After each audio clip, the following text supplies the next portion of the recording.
মালদার মালতীপুরে মহিলার আত্মরা মৃতদেহ উদ্ধারের ঘটনায় উত্তর দিনাজপুরের এক যুবককে গ্রেপ্তার করল পুলিশ। পুলিশ সূত্রে জানা গেছে, ধৃত যুবকের নাম আবু তালেব। তার বাড়ি উত্তর দিনাজপুরের কালিয়াগঞ্জ এলাকায়। সে নিহত মহিলার পূর্ব পরিচিত। তার বাড়ি মহিলার শ্বশুরবাড়ি এলাকায়। উল্লেখ্য, গত শুক্রবার সাত সকালে মালদার মালতীপুরে চাঁচল ২ নম্বর বিডিও অফিসের পেছনে আমবাগানের মধ্যে এক অজ্ঞাত পরিচয় মহিলার আত্মরা মৃতদেহ উদ্ধার হয়। প্রাথমিক তদন্তে পুলিশ অনুমান করে মহিলাকে কেউ বা কারা খুন করে প্রমাণ লোপাটের জন্য তার দেহ খড়ের আগুনে পুড়িয়ে দেয়। তবে আগুনে দেহের বেশিরভাগ অংশ পুড়ে ছাই হয়ে গেলে পায়ের অংশটুকু আত্মরা অবস্থায় মেলে। এছাড়াও পুলিশ ঘটনাস্থল থেকে একটি রক্তমাখা চাকু সহ একটি ব্যাগে মহিলার আধার কার্ড ও ভোটার কার্ড পায় বলে খবর, যার ভিত্তিতে চাঁচল থানার পুলিশ তদন্ত নেমে মহিলার নাম পরিচয় জানতে পারে। জানা যায়, মৃত মহিলার বাপের বাড়ি চাঁচল থানা এলাকায় এবং মহিলার শ্বশুর বাড়ি উত্তর দিনাজপুরের কালিয়াগঞ্জে। আরও জানা যায়, গত 1 বছর ধরে নিহত মহিলার সঙ্গে তার স্বামীর কোনো বনিবনা ছিল না। তিনি আলাদা থাকছিলেন। তার সঙ্গে এলাকারই আবু তালেব নামে এক যুবকের সম্পর্ক তৈরি হয়েছিল। সেই আবু তালেবই তাকে গলার নলি কেটে খুন করে দেহ খড়ের আগুনে পুড়িয়ে দেয়। এই ঘটনা তদন্তে নেমে চাঁচল থানার পুলিশ শনিবার আবু তালেবকে কাটোয়া থেকে গ্রেপ্তার করে এবং রবিবার ধৃতকে পেশ করে চাঁচল মহকুমা আদালতে। আদালতে তোলার সময় ধৃত যুবক দাবি করে তাকে ফাঁসানো হচ্ছে। সে একাই এই কাজ করেনি, তার সঙ্গে মহিলার প্রাক্তন স্বামীও ছিলেন। কেন খুন করলেন আপনি? কেন খুন করলেন? কেন খুন করলেন?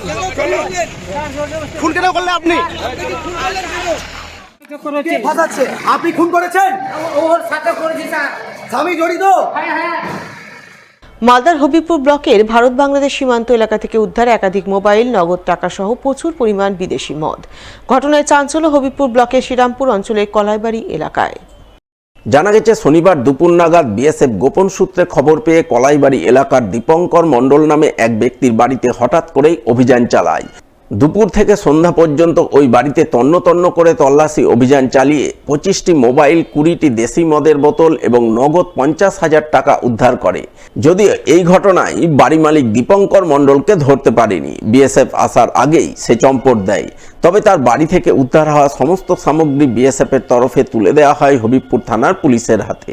ঘটনায় পুলিশ দীপঙ্কর মণ্ডলের স্ত্রীকে জিজ্ঞাসাবাদের জন্য আটক করে থানায় নিয়ে যায় বলে খবর। ভারতের প্রাক্তন প্রয়াত প্রধানমন্ত্রী ডক্টর মনমোহন সিংয়ের শোকসভা করলেন পরানপুর অঞ্চল কংগ্রেস নেতৃত্ব। রবিবার সকালে এই শোকসভা অনুষ্ঠিত হল মালদার রতুয়া 2 নম্বর ব্লকের পরানপুর অঞ্চল কংগ্রেস কার্যালয়ের সামনে। উপস্থিত ছিলেন রতুয়া 2 নম্বর ব্লকের বর্ষিয়ান কংগ্রেস নেতা আব্দুল মান্নান সহ অন্যান্যরা। তারা সকলে মিলে প্রাক্তন প্রয়াত প্রধানমন্ত্রী ডক্টর মনমোহন সিংয়ের প্রতিকৃতিতে শ্রদ্ধাঞ্জলি নিবেদন করেন এবং তার স্মৃতিচারণায় অংশ নেন। প্রিয় নেতা এবং ভারতবর্ষের প্রাক্তন প্রধানমন্ত্রী ডক্টর মনমোহন সিংয়ের স্মৃতির জন্য পরানপুর অঞ্চল কংগ্রেসের পক্ষ থেকে একটি শোকসভার আয়োজন করা হয়েছে।